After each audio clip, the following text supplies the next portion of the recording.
Now, if Asia were an apartment complex, China would be that one neighbor who doesn't get along with anyone, the one with a reputation for misbehavior, the one known to cause tension and discord, the one who does not respect boundaries. Our viewers in India know this. China remains hostile at the border with India. Recently, military leaders from both sides met. They vowed to quote-unquote maintain peace. But the PLA made no commitment to disengage, so the pledge is just hollow words. China's belligerence is on display in Southeast Asia too. They're threatening their neighbors. Tonight, we'll tell you about their latest move. China is building an airstrip on a disputed island, an island claimed by both Vietnam and Taiwan. We have satellite pictures of the facility. It is clearly meant for military use. This is what it looks like. It is located on an island called Triton. This is in the South China Sea. Triton is part of the Paracel group of islands. It is very close to Taiwan and Vietnam. They stake a claim over it. But since the 1970s, China has controlled Triton. And now they're militarizing it. The construction began just a few weeks back. Earlier, there was no activity on Triton. Look at this picture. Most of the island looks uninhabited. Now look at the picture from August 2023, this month. Can you spot the difference? There is a long runway and some structures have also come up. Let's look a bit more closely. The runway is the most prominent structure.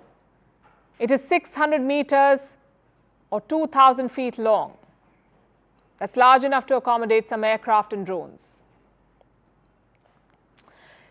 But that's not large enough for fighter jets or bombers. What else is on the island? A radar dome, a helipad, a cement plant and a dock. Construction activity picked up recently. You can see containers and construction equipment in these pictures, but these are still early days. China had built some harbors and a helipad earlier. What they're doing now is basically expanding the infrastructure. And by the time they're done, this island will become a new security nightmare, especially for China's neighbors. Beijing refuses to share any details about what it's doing. They have a standard response. This expansion is for navigation safety. But it's hard to buy the argument. Do you need military-grade facilities for navigation safety? Make no mistake, this is about the South China Sea. The Triton Island is part of the same dispute. China claims ownership of this island. In fact, it claims ownership of almost all of South China Sea. But 5 other players have competing claims. Vietnam, the Philippines, Taiwan, Malaysia and Brunei, they too stake claim, sometimes on the same piece of land in the South China Sea. For instance, the Triton Island. China maintains de facto control of Triton, but Vietnam says the island belongs to them. And Taiwan says the same. And here's something else you should know. Triton is one of the major islands in the South China Sea. It was in the news before. In 2018, the US sent a naval ship here. It conducted what it called a freedom of navigation operation. Basically, the American ship sailed close to the island, and the Americans regularly conduct such missions. It's their way of reminding Beijing that this is a disputed region and that China has no right to dictate the rules. So Washington basically backs China's neighbors in this dispute. It's a complex issue, also a major flashpoint in the region. And with its provocative actions, China is fanning the flames. Since last month, tensions have been high. Beijing has been pushing the limits. It began with this statement. China's sovereignty and rights in the South China Sea have been formed through long-term historical practice with sufficient historical and legal basis and are not affected by legal arbitration under any circumstances. What was that about? A 2016 arbitration ruling, a ruling that declared that China's claims on the South China Sea were baseless. Of course, Beijing never accepted the ruling. In July, it said the US and its allies are engaging in pressure tactics. They're forcing China to accept the ruling. In the same month, China threatened the Philippines. You may remember this too. That's a Chinese Coast Guard ship. It fired a water cannon on a Philippine vessel. China said this was supposed to be a warning. It warned the Philippines to stay away from the waters, but Manila did not budge. It refused to end its patrols. It is our prayer that there will be no more water cannon incident. There will be less aggressive reception, to receive a less aggressive reception from the other side, especially because of no, the international attention that this incident generated. In response, China is doubling down on its claims it is militarizing more islands and threatening other neighbors. These actions will only raise tensions. And now let's turn our attention to the Sudan, a resource-rich nation in North Africa, now on the brink of collapse. Two rival generals are fighting for control here. And the result is this: 4 months of devastating war, thousands of people dead, more than 1 million have fled the country. Those left are running out of food, medical supplies are scarce, looting, power and water cuts are rampant. Reports of sexual assault have increased by 50%. As the United Nations puts it, the situation is spiraling out of control. And what do the Sudanese officials say? This week they had a eureka moment. The deputy head of Sudan's Sovereign Council said negotiations will end the war. A genius and equally obvious solution. Well, if things are that simple, why aren't negotiations already underway? What happens to the Sudan and its neighbors if talks do not happen soon? Our next report tells you. There was a time when civilization was flourishing in Sudan, the North African nation. It has always been rich in resources, which is also one of the reasons behind its downfall. The power games that play out and destroy the nation a little more each day. This is what most of Sudan looks like now.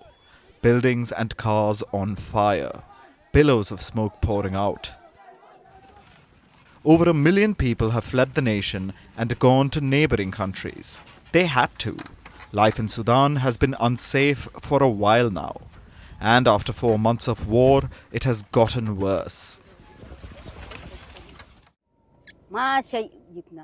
Many of our family members are lost. We don't know if they are alive or dead. They kicked us out and we could not take anything with us. We were told that our houses were burnt. We've all been abused. There was rape and beating, and they killed children and young people. It's been going on for days and we've had no respite. They took everything. They left us with nothing. It doesn't matter if you're a man or a woman, they just kill everyone.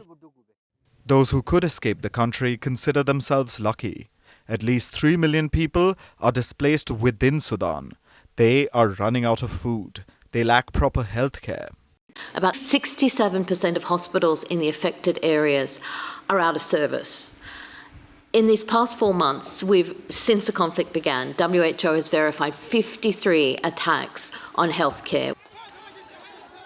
Cities like Khartoum, Darfur and Kordofan face rampant looting and long power, internet and water cuts.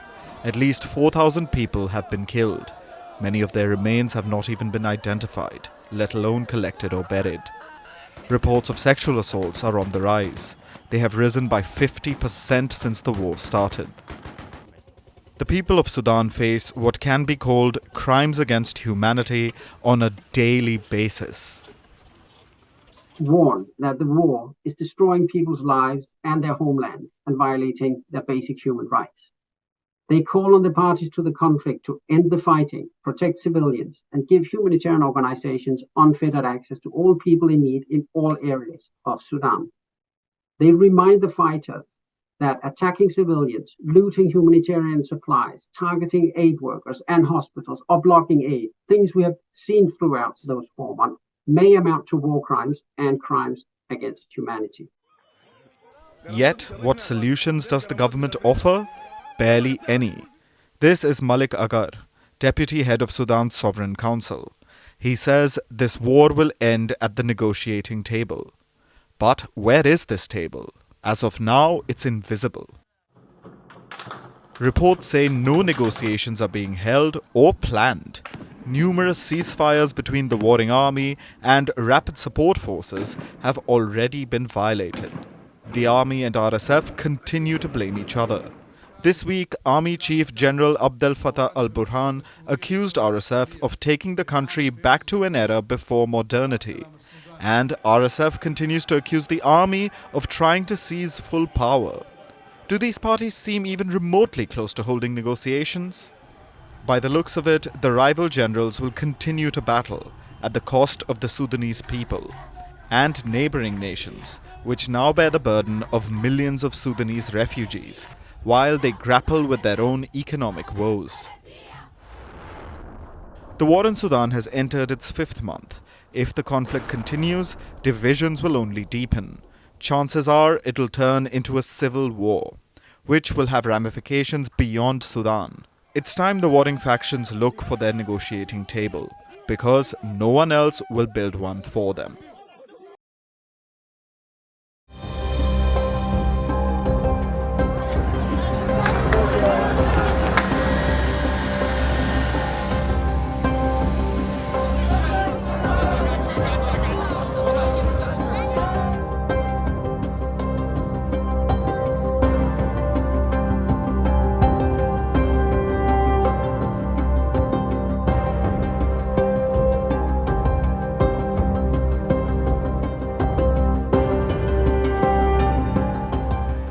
In 2021, the Taliban returned to power in Afghanistan. It was like the sequel no one asked for. But we were forced to watch it anyway. 2 years later, the Taliban are the rulers of Kabul. They face no opposition, and in a plot twist, they have now banned all political parties. They say it's against Islamic law. They say it doesn't support national interest. This is a masterclass in how to make an oppressive regime more palatable. Because why go through the inconvenience of democracy when you already have an authoritarian regime? The fact is, democracy has long been dead in Afghanistan. In 2021, they had some 70 political parties, but that changed when the Taliban came to power. They formed the government, they censored the opposition, and they cracked down hard on dissenters. So 2 years later, this diktat does not change anything. Why? Because there is no opposition to the Taliban rule. Sure, there were talks of resistance in 2021, but even that is dead right now. The so-called Afghan opposition is weak. More importantly, they're scattered across the globe. They have failed to mobilize support, and the world is not backing their campaign. So simply put, there is no opposition. No one is challenging the Taliban in Afghanistan, which brings us to the question, should the world start talking to them? I know it's a highly controversial question. It divides both Afghans and the rest of the world. Should we be talking to the Taliban? But this is a question you cannot avoid after 720 days. When the Taliban last came to power, 3 nations recognized them: Pakistan, Saudi Arabia, and the United Arab Emirates. But this time, it's a no-show. No country has formally recognized their rule. But they can't simply ignore the Taliban. They are, after all, the rulers of Kabul. They've handled the economy, the security situation is relatively better, and even opium production is down. All of these are facts. What is also a fact is that one section of the society paid a price for this rule, and that is the women of Afghanistan. Their gains in the last 2 decades have been destroyed in just 2 years. They're stuck at home with no education, with no jobs, and without any prospects for their future. I never turned back, nor did I ever give up. I continued on my path. Although there are no educational opportunities after the Taliban closed schools and universities, our minds can't be restricted. We can use our minds and fight against them. I didn't think the Taliban could take over the country one day. But after they succeeded, their restrictions on women have increased day by day and caused us many problems. As far as I'm concerned, the victory day of the Taliban is the worst day for the people of Afghanistan. Now, saying don't talk to the Taliban is easy. But what do you do if you don't talk? Boycott them again? Carpet bomb their country? Wage yet another war? Afghanistan has seen 40 years of war and suffering, 4 decades. Before 2021, 80% of the government's budget came from the international community. This has been cut off now.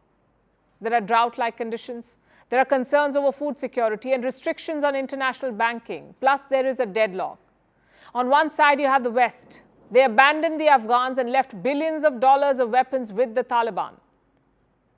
On the other side are the Taliban, busy painting a rosy picture and jetting off to meetings across the globe. Stuck in the middle are ordinary Afghans. They're going to bed hungry. Does the world not have a responsibility towards them? Is diplomacy the only option? Who starts it and where?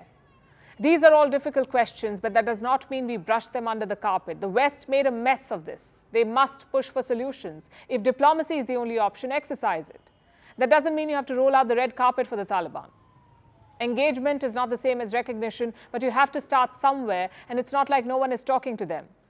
While the Taliban may be officially isolated, they appear to have enough interactions and engagements with the world. Many countries are cooperating with them on narcotics, on refugees, on counter-terrorism.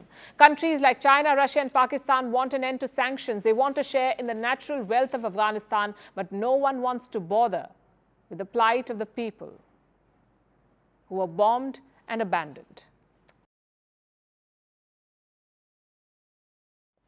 Our next story comes from Singapore, the fifth least corrupt country in the world, also one with the lowest crime rates in the world.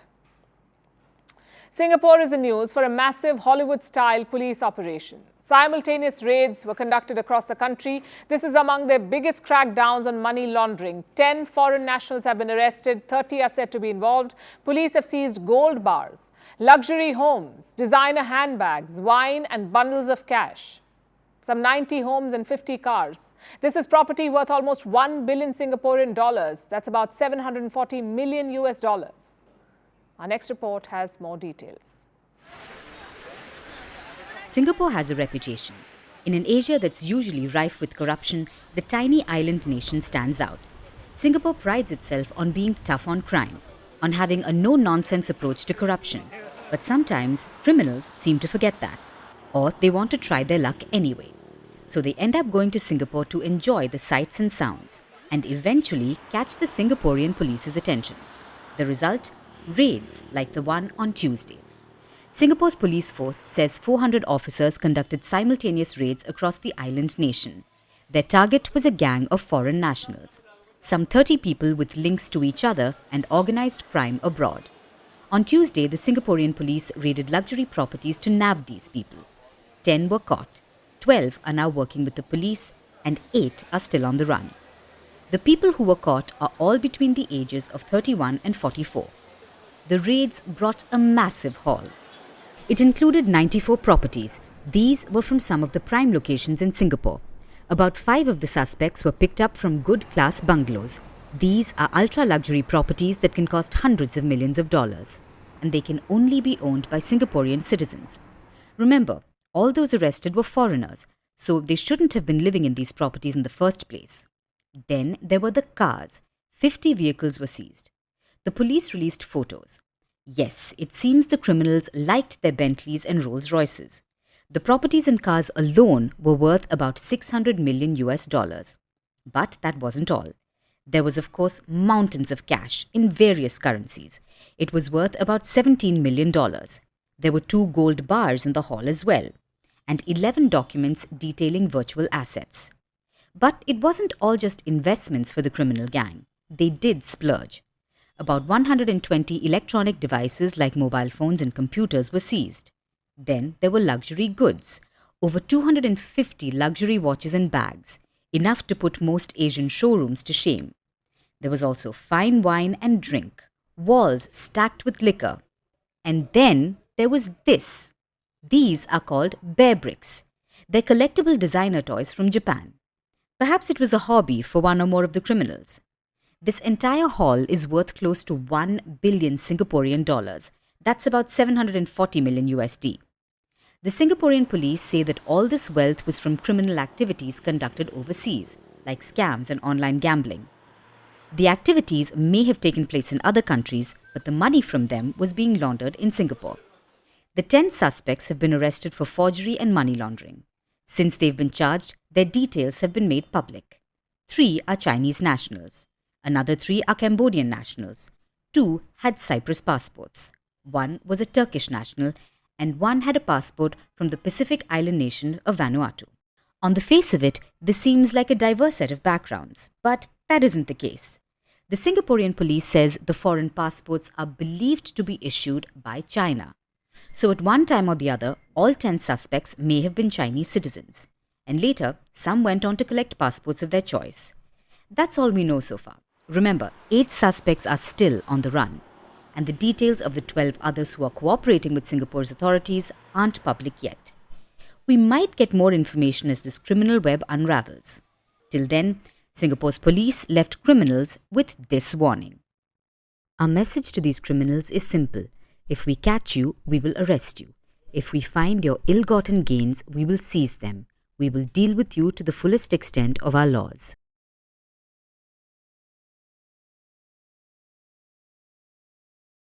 And now it's time for Vantage Shots, images that tell the story. We're starting with Argentina. A bus unexpectedly caught fire on a highway in Buenos Aires.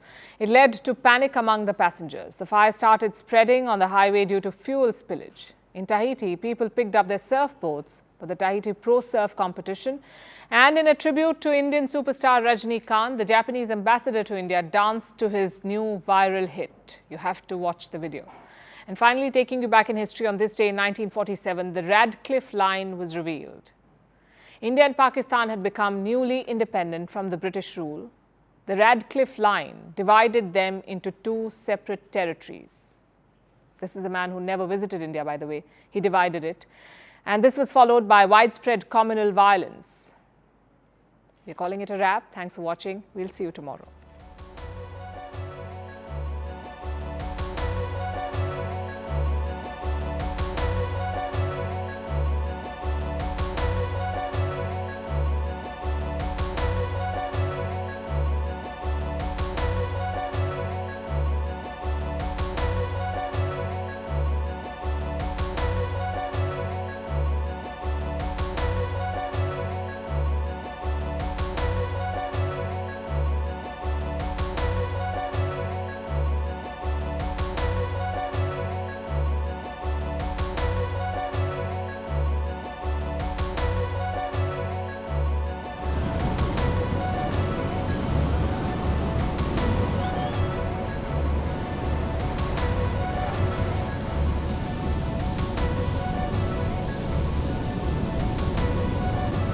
So